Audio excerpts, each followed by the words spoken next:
Hi, welcome everybody. This is Jeff from Four Muddy Paws, and we are here with another edition of our In the Kitchen with Four Muddy Paws. And I am really excited tonight to have as my guests Audrey and Matt from Savage Cat Foods. They have created a really unique cat food diet, a raw cat food, and we're going to learn about how they got started, why they got started, why they do what they do, what makes Savage Cat Food so unique, and then most importantly, why should your cat be eating a raw diet, and how do you get your cat started on a raw diet, and what are some of the tips and the tricks with getting that started. And then we're going to feature a few of their super unique products that you can find in our freezers that you probably haven't seen before. So without further ado, I'd like to introduce Audrey and Matt, and they are the founders, co-creators of Savage Cat Food. So welcome, Audrey and Matt, to our In the Kitchen series. So we're really happy you're here with us. Yeah, kind of fun, something different. Yeah. Well, that's great. So tell us a little bit about how you got, how did you create Savage Cat Food? And how did you create it? And then really the big story, I guess, is why did you create it? Sure. Well, so Matt and I, we have a background in agriculture.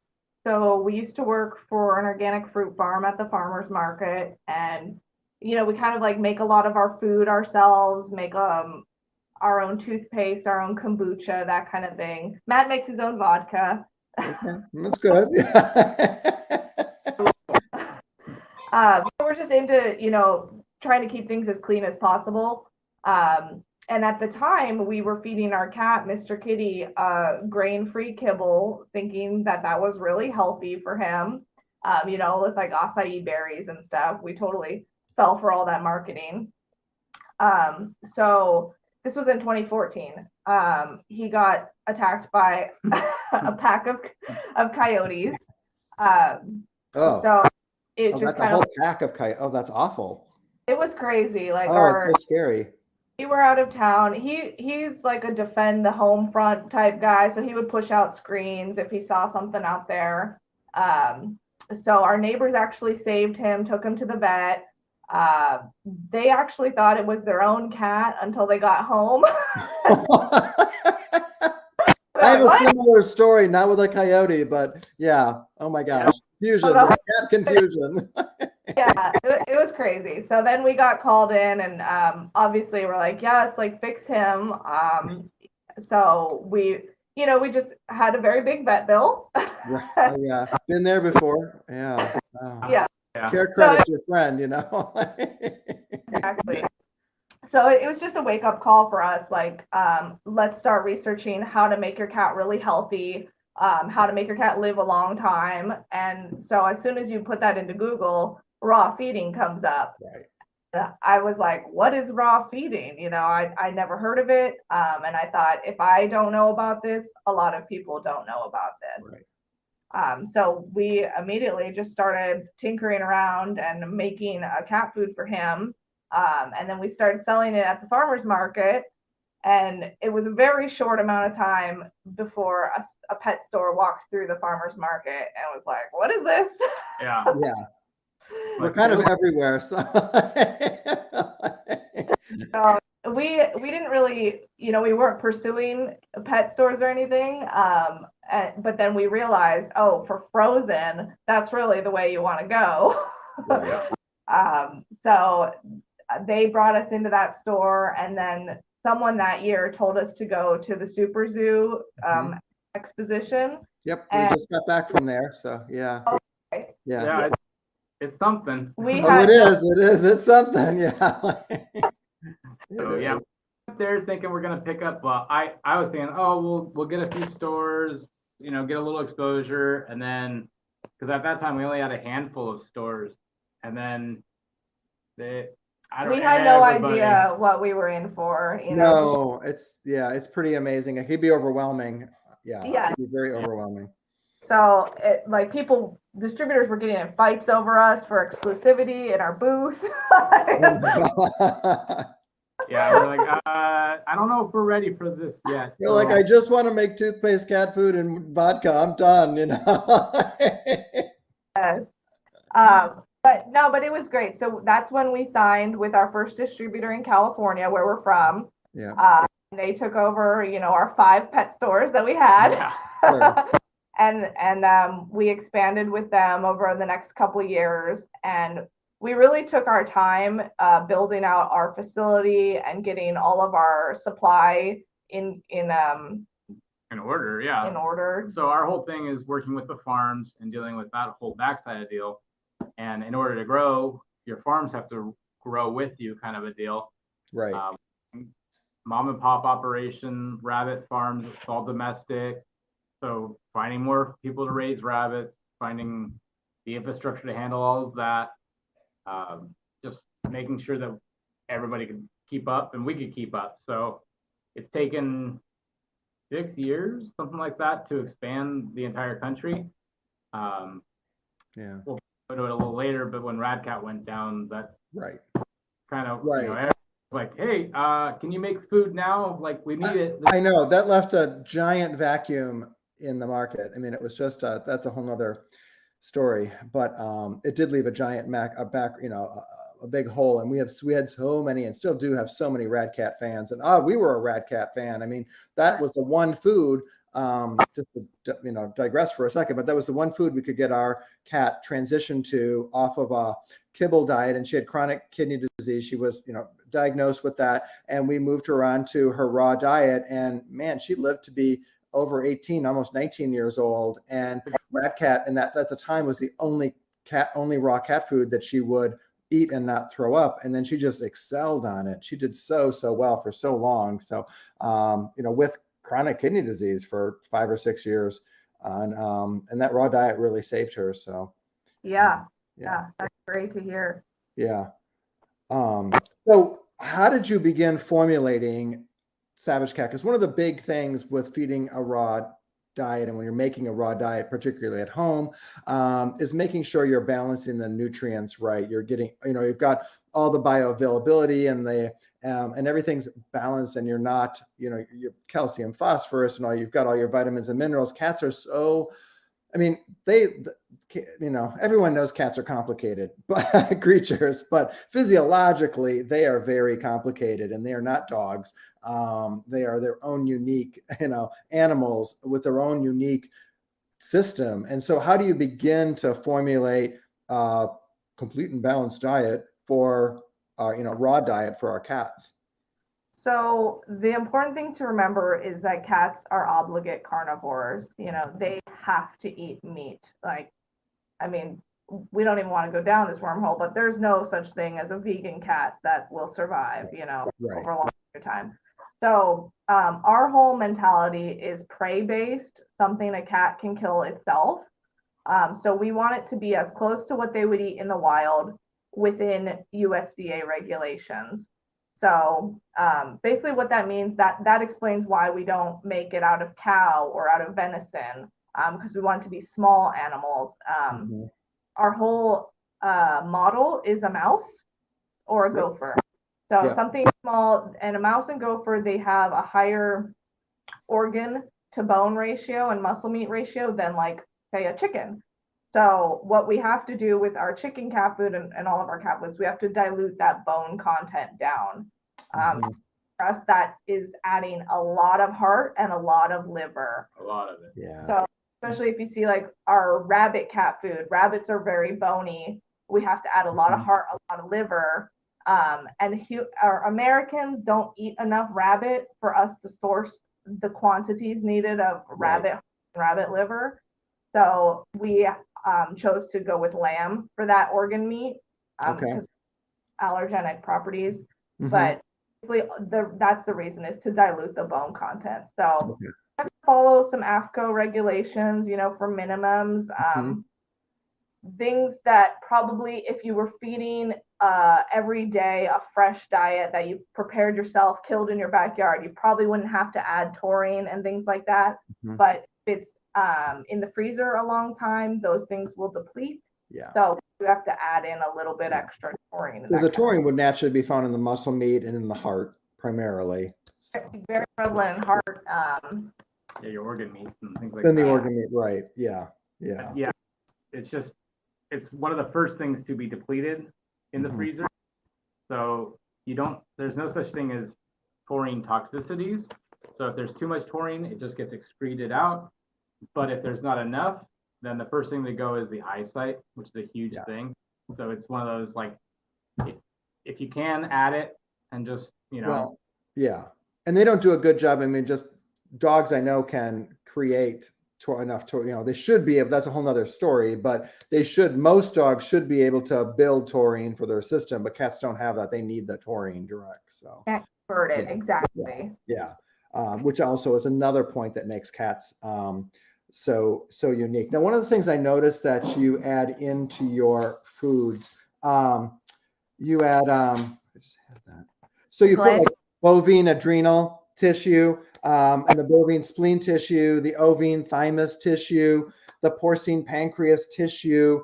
Those are important organs, obviously, for the body. But what do those do? Because they're not in very many dog foods or cat foods at all, but they're so important. And I love feeding those kinds of specialty organs to our animals. But what do those do for the cats? Sure. Yeah. So the glandulars is what we call that grouping. That's one of the things that makes our food really unique compared to other foods.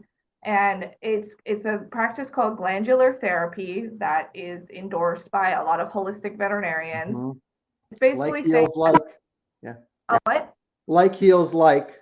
Exactly. That's what I was just gonna say. That gland supports that gland. No, you're right on. Hey, man. You're really well researched, Jeff.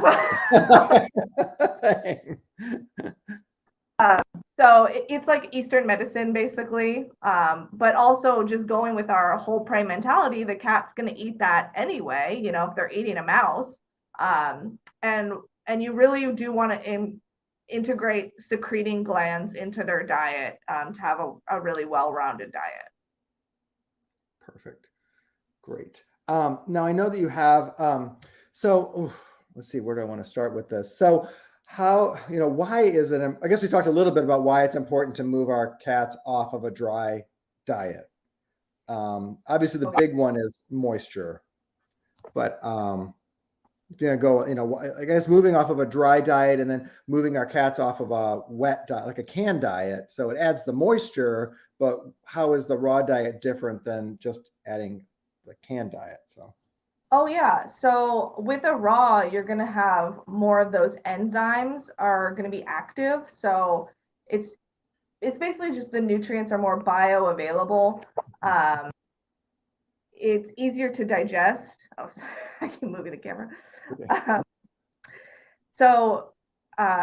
There's multiple things. There's the ease on the digestive tract. If a cat has been on a dry diet, it might have lost some elasticity in its bowels.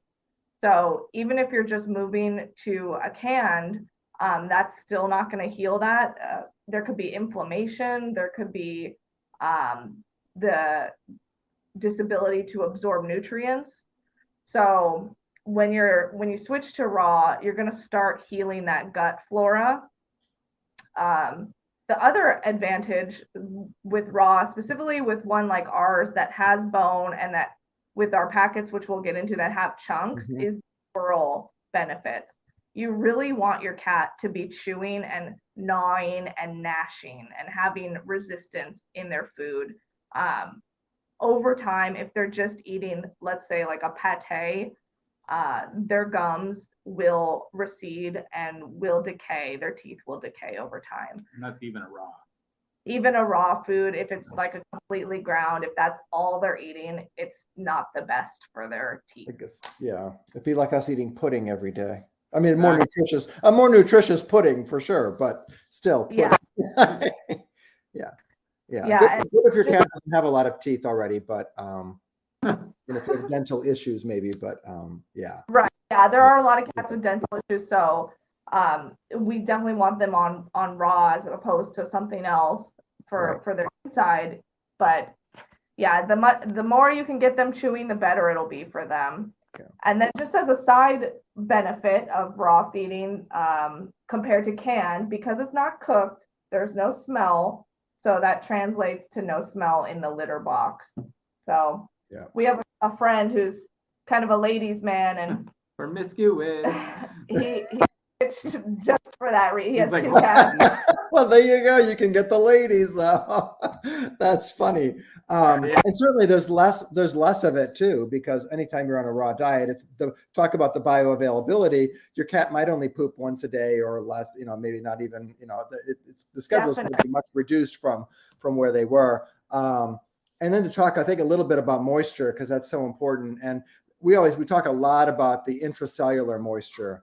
My example is you're always more refreshed after you eat an orange, than you are after you drink a glass of water, because that glass of water, it's inefficient. We don't absorb 100% of that water when we absorb it. But an orange, the body knows what to do with it. It's like a lock and a key. It's all right there. We just take it, and the body knows exactly what to do. And the other thing with cats not having a big thirst drive, I always recommend people just go out and Google cats drinking water. There are some wonderful YouTube videos out there because a lot of people will say, oh, my cat drinks a lot of water, and that's great. However, when you realize how inefficient that is for that cat, most of it's splashing out. The amount of water actually getting into their system is minimal, or how many licks it takes to get any kind of quantity into their body, and then for their body to absorb that. So you're talking about, smaller percentage and a smaller percentage and a smaller, versus getting it all through your food. So a mouse, remember, like you said, that's your model, 70% moisture,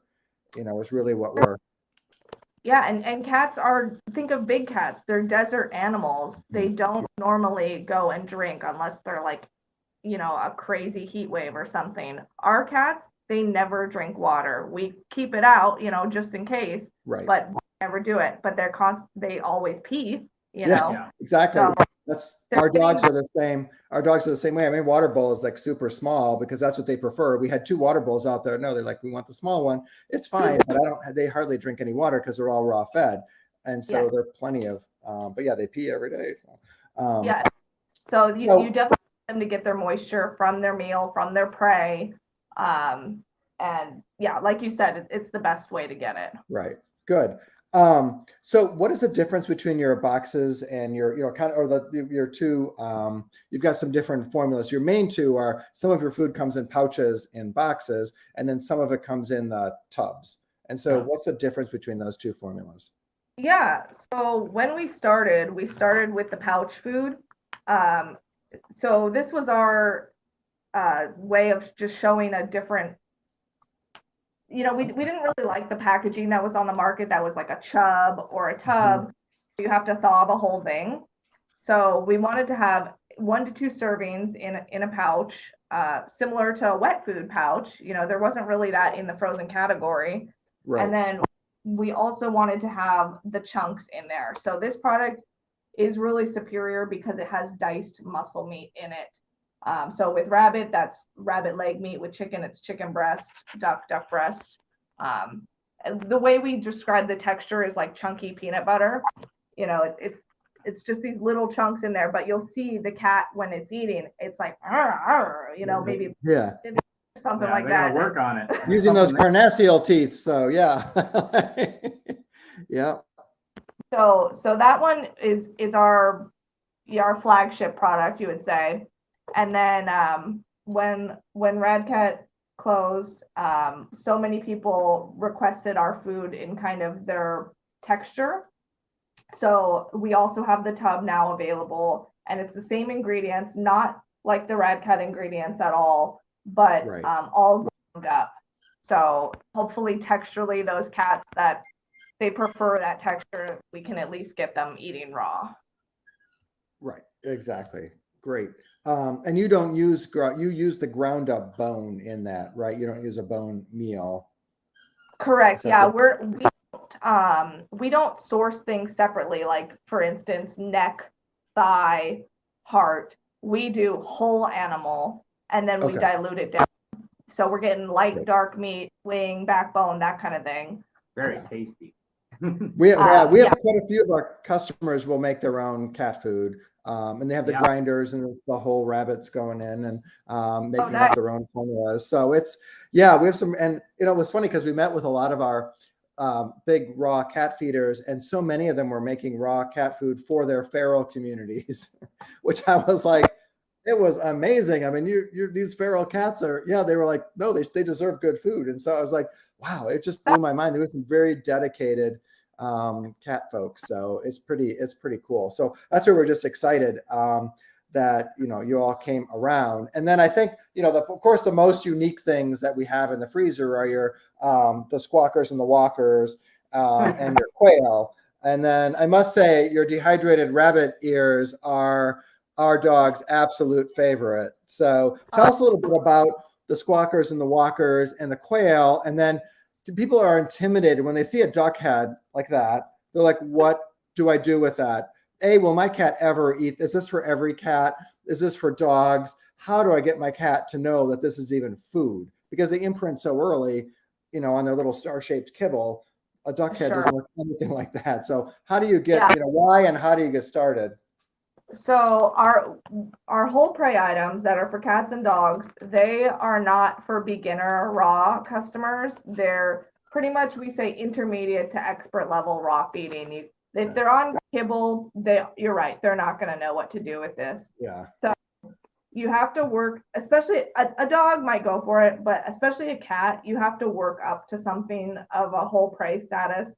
So he's got the whole duck head here. This is pretty large for a cat, but our cats love them. It takes them hours to eat one. Do you feed it like in the bathtub? Do you feed it outside, or where do you feed a duck head like that, where they don't carry it around and lay it on your bed?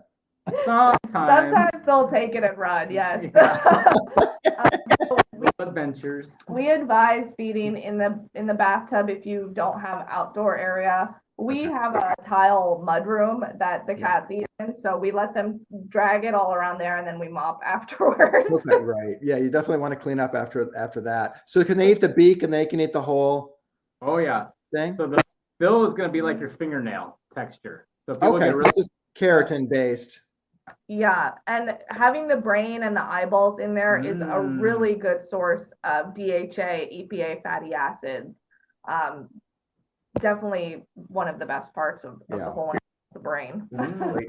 So Darren is asking your whole prey inventory, and are we able to purchase head to toe whole prey ducks and chickens? And I would say it's all processed already, except for the duck head. Yeah. So we use the rest of the duck in our cat food. So the whole duck's going in the cat food, and then the heads and feet are coming off and being sold separately to you guys. Okay. And this would be up to Jeff, but since they are individually wrapped, you could separate them and sell them individually if you wanted to. Sure. But they come and then he's then Darren's all about the brain, eyeballs, and tongue, which you're right. I mean, those are definitely winners, Darren. You know what you're talking about. And we love that. And your cats love it. Even more importantly, the brain is so good, and the eyeballs. So awesome. So well, that's great. Thanks for those questions, Darren, and thanks for feeding your cats and perhaps your dogs too. So that's awesome. So then what about the half a quail, which I think is fascinating? There's the half bird. It's cut in half again because for a cat, a whole bird is pretty big. Yeah. But also cutting it in half like that exposes the flesh. So if they're not used to whole prey, it's a good way for them to kind of get in and be like, okay, this is meat. And then they recognize it and start realizing they can eat the whole thing. And they'll eat the feathers, they'll eat the beak, they'll eat everything. Again, if they're raw fed. Right. So if you want to get your cat or dog up to that level of whole prey, our packets are actually a really good stepping stone because of the chunks. So it just gets them used to chewing. And then you could work up into like a raw chicken wing or. Yeah. And we sell those in the store. We've got chicken wings, chicken necks, all those other body parts. So yeah, we have those individual parts. So they just get used to chewing, and then they'll eventually know what to do with it. So how often would they eat a duck head or a quail? Like, how does that work into their regular routine? If you're doing a quail is pretty complete as is, so you could swap it out for a meal. I'd say probably about once or twice a week. Okay. A duck head and the feet, they are higher in bone content if you're just feeding that. So you would want to mix it. You could either feed the duck head for breakfast and then maybe like an all muscle and organ dinner, and then that would balance it out. Or for a dog, what people do is they'll mix it with like some vegetables, some heart, a sardine, maybe, like those beautiful bowls on Instagram. Oh yeah, exactly. Yeah, sardines are the forgotten little addition for lots of raw feeders. So even kibble feeders who can just give their dog or cat some sardine, give them a raw egg, give it, that's so important. There's lots, and we're all about, that's our, so our promotion that we're doing, or our event that we're doing this month is called Destination Raw. And we always think about feeding raw as being a journey. It's a first step. And no one goes from, oh, I'm going to feed my cat raw today, and then all of a sudden you've got, a duck head in the bathtub with them. You're not going to go there, but take a step, 20%, just changing it.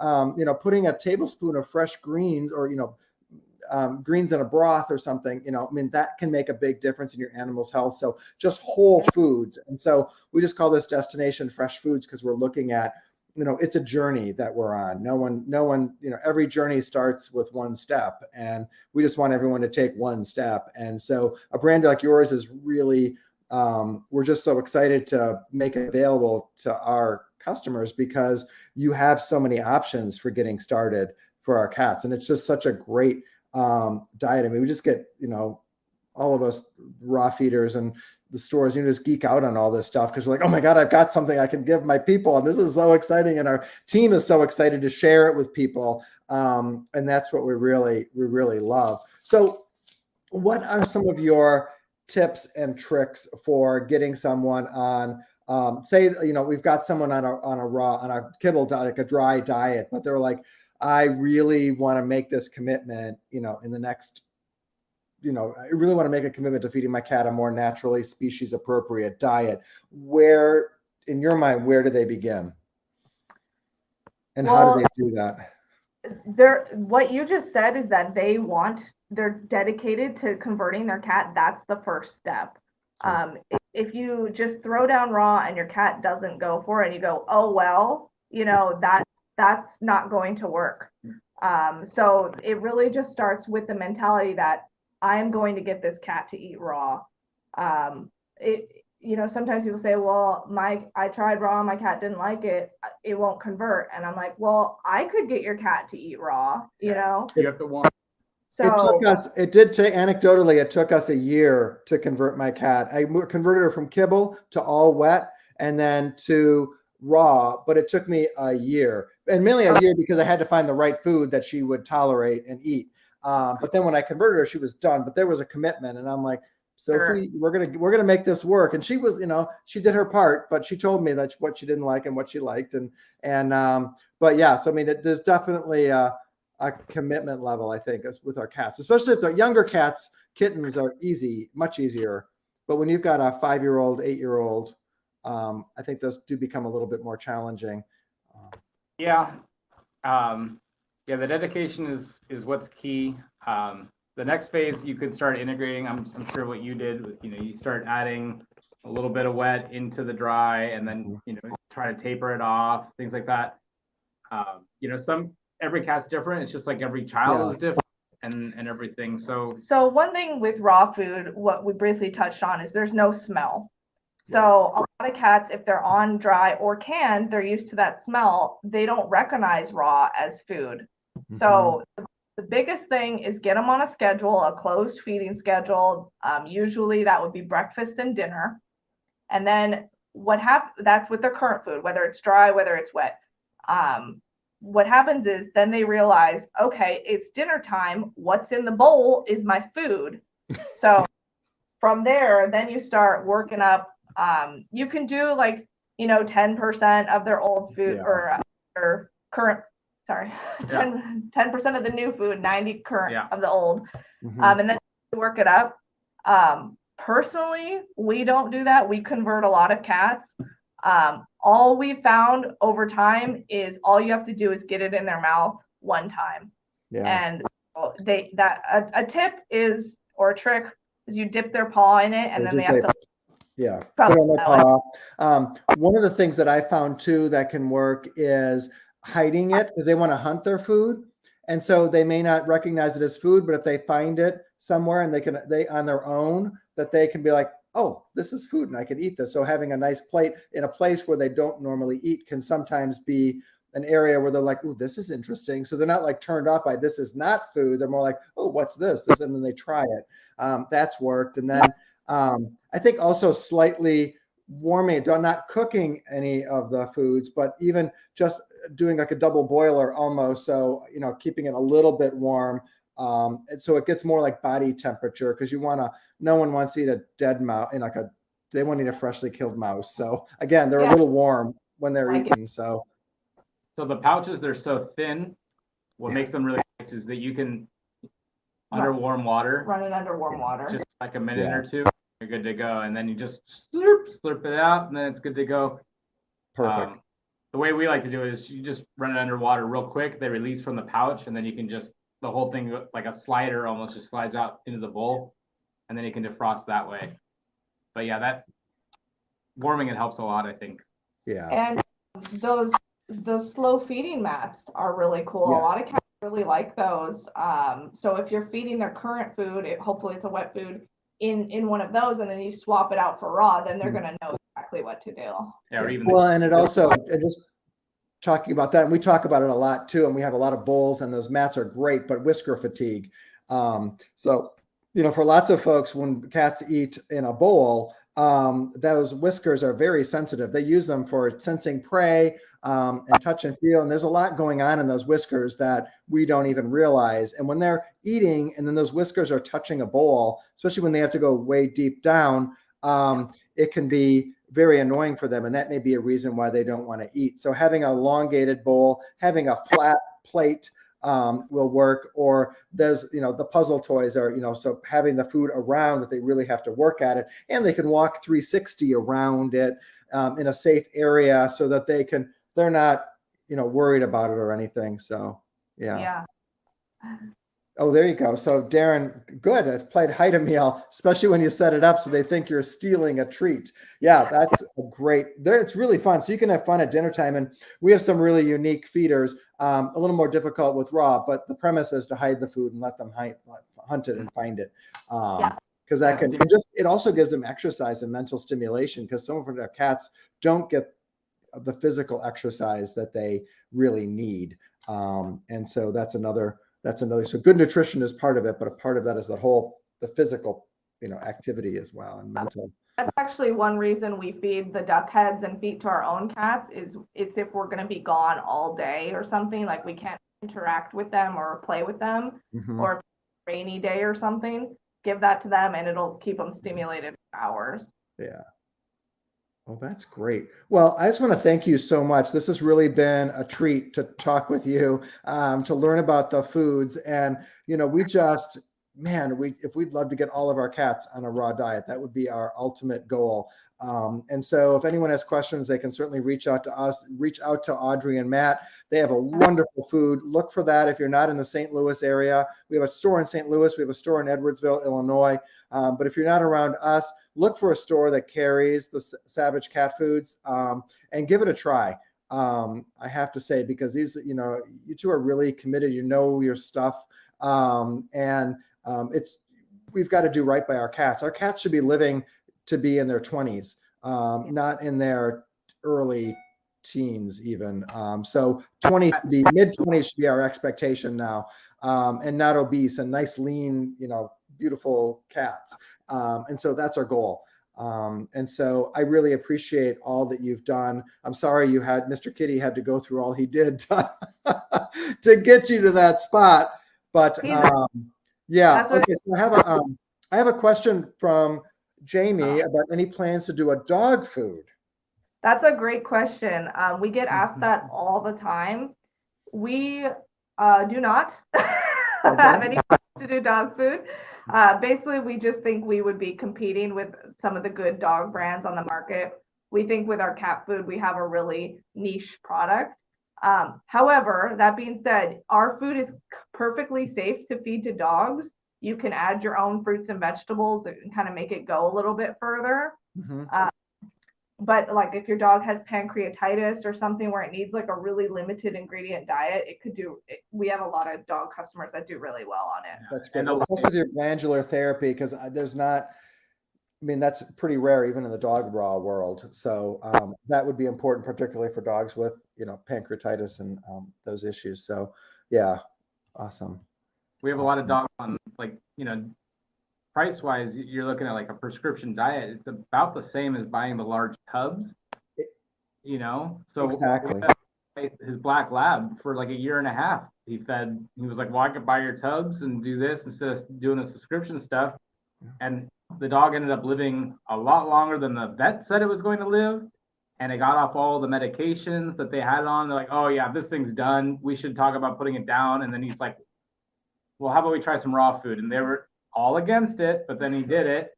And then he took it back there for a checkup, and they're like, wow, the food's working great. The subscription's doing good. Everything's good. He's feeding it raw. And they're like, oh, well, and they kind of, they like shamed him on it. And he's like, you're telling me my dog's perfect and awesome now. It doesn't have pancreas problems and it can get a little awkward, but but that's so true. And we talk a lot about the cost of feeding. It's not what the cost of the bag is. What's the cost of feeding? And then, you don't want, you're just picking up money in the backyard with the poop, that's just a big part of it. You really, but it's also, that's only part of it, but you really want all that, those nutrients to be absorbed properly. So, and then, Jamie also says her dog loves the rabbit ears and quail from you guys. So that's awesome. And you have one new product coming to you guys. That's quail eggs. Oh, that's great. Oh, that's awesome. Oh, that's going to be great. I'll look for that. So that'll be coming soon. So that's really exciting because that'd be great for dogs and cats. So yeah. You feed them, they're just raw frozen, and then you can do them frozen like they are. The cats, they like them broken open. You crack the shell open and then eat the shell. It's totally good. There's a lot of nutrients. Just the lining of the shell has amazing nutrients. So yeah, so important. Awesome. Well, you guys are just making our cats healthier and healthier. So we really appreciate that. But thank you so much for taking your time to speaking with us tonight. We do, I really appreciate it. And thanks everyone for watching. If you're watching it live or if you're watching it already pre-recorded, we really appreciate it. Make sure you like the video. Let us know. Make sure you subscribe to Formative Paws. And, we really appreciate all your support as well. Oh, one more question from Darren. Are you guys going to try to do some fermented meats like that other brand? And I have to say, I do think that, and Darren really hit it, but I think the whole fermentation part is a big category that we just started to touch in the animal world. And so I think there's some potential there. It's tough for cats. I mean, like we've talked about earlier, they're real finicky. And we hear a lot of times that the fermented stuff for dogs, oh, it's great, but my cat won't touch it. Yeah. It's got some funk, and I think it's just, I mean, it's really cool. It's not bad, it's a really nice and it's different, and it's a huge category, but no, not on our end. I make my own fermented yogurt, and so I have the whey then, and then I sometimes add a little bit of the fermented whey to the dog's food, but it has to, a little bit goes a long way because even they're sort of like sometimes. So I have to be real careful with how much I put in, but it is pretty cool, and I love what fermented foods can do for the gut. Oh yeah, no, and just the bioavailability and the absorbability of all the nutrients. So it's pretty neat. So anyway, well, thank you so much. We really, as I said, we really appreciate it. Can't wait. Someday we'll meet in person, but I appreciate the video chat and all your flexibility. And we had to go to a phone, folks, just to get the right internet connection, but this worked great. So thank you so much, Audrey and Matt. And thank all your farmers who are the small mom and pop farmers. We love our farmers and all that they do for us, and the sourcing that you do, and being so aware of our planet and taking care of our planet as well as our cats. So thank you guys so much. Have a great night, everybody. Yes. Take care. Bye-bye.